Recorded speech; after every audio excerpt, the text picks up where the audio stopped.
didn't believe it could happen, but I had reconciled myself a long time before that if God was going to heal someone with ALS, it might as well be John. But it didn't happen. I let him stay in there and wear himself out until he realized John wasn't going to return. Yes. I don't know why I feel like I want to cry. I'm sorry. No, I had to sit in I that. know why you want to cry because I want to cry too because I you were just talking to me off air about your grandfather. Yeah, And your grandfather and my father are about the same age, and yeah, they come from a place where their belief system is it is just DNA wired yes, in them. yes, And you and I are like, I want that. I yes, I want that. I want to be so committed that I could actually stand in a room yes, and pray over someone and yes. actually believe, So let's right? begin to let our viewers know what it is that we're here to talk about, which is your journey with Jesus, your husband John, and his battle with ALS. That's absolutely right.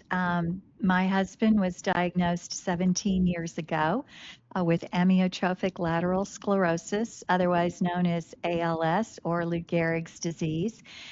He died 3 years after that diagnosis, which is not unusual. ALS is still considered a very rare disease. Only about 30,000 people currently are living with it here in the United States. Between 5 and 6,000 will be diagnosed with it in a given year. And it is unfortunately still a death sentence. They give you between 2 to 5 years to live. There is still no known cause, and there is still no known cure. That is, and I think that's if I can leave the message to anyone out there, there's more to your story. Please don't think that you're done.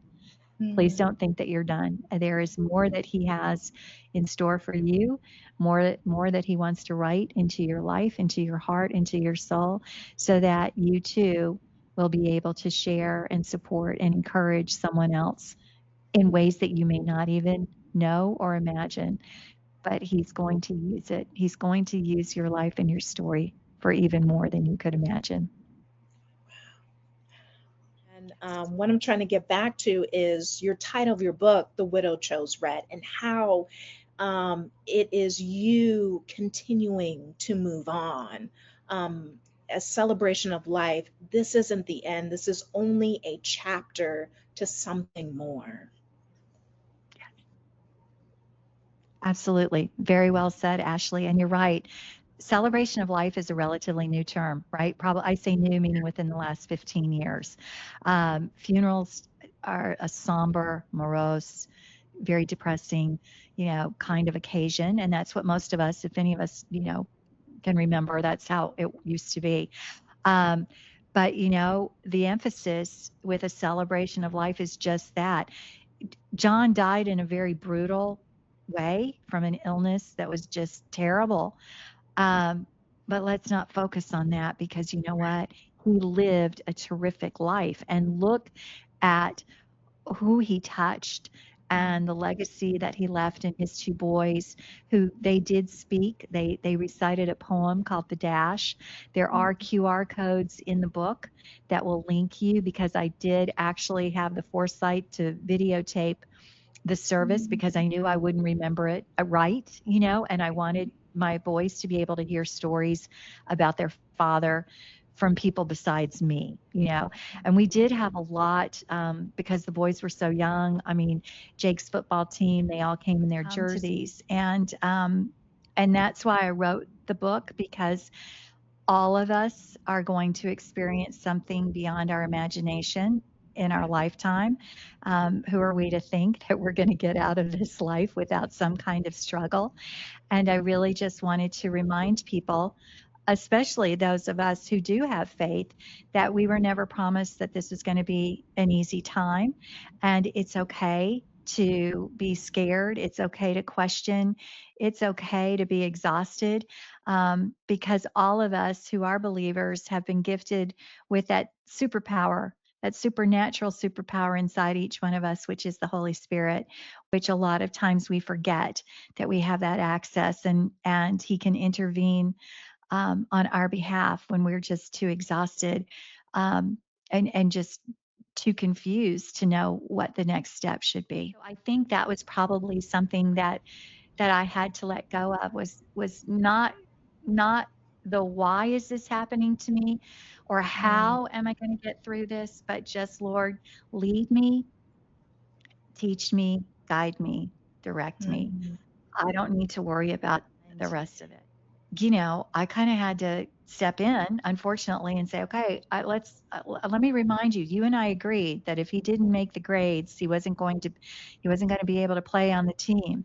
Oh, but Rachel, da, da, da. I'm like, no, we set a boundary, and we have to, and that is the one thing, Ashley, if my boys will tell you anything about me, I say what I mean, and I mean what I say.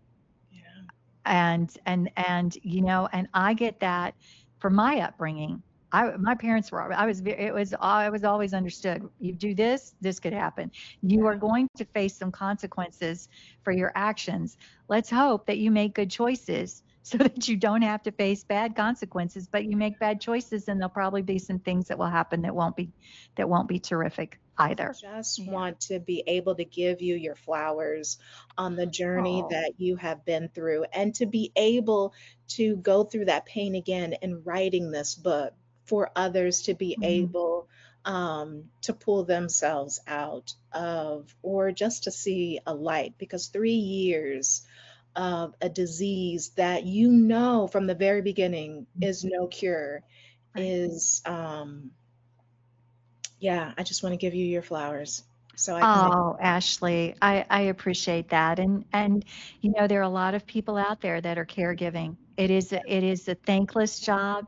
There are days when you just don't know how you're going to do it. And yet it is the highest form of service that any one of us can provide to somebody that we love and care about. And I just want to, encourage you wherever you might be in that journey. Um, to just know that what you're doing does make a difference and it does count. And there are a lot more resources out there than were available 15, Yeah. 17 years ago. I I feel like this was speaking to me before I get to the next question, because um, my partner passed away before our daughter was born, so it was Oh, like this big Ashley. break, which is why your story just speaks, to me so well, when it comes to losing someone, so out of the plan, because your story seems like you two were just in step together. With my daughter's father being out unexpectedly out of the picture, I ended up putting my dad in that role as a father, Yes. um, because there's some things that, this is why as women we need to have a conversation. There's just some things that we just can't show. Yes. A father can't show a daughter how they should be respected Mm, as a girl into a woman. yes. There, for boys, there is a language that as women we just can't, we just can't communicate. Mm, I do remember that there's an African tribe that takes their boys, not takes their boys, that's a strong word.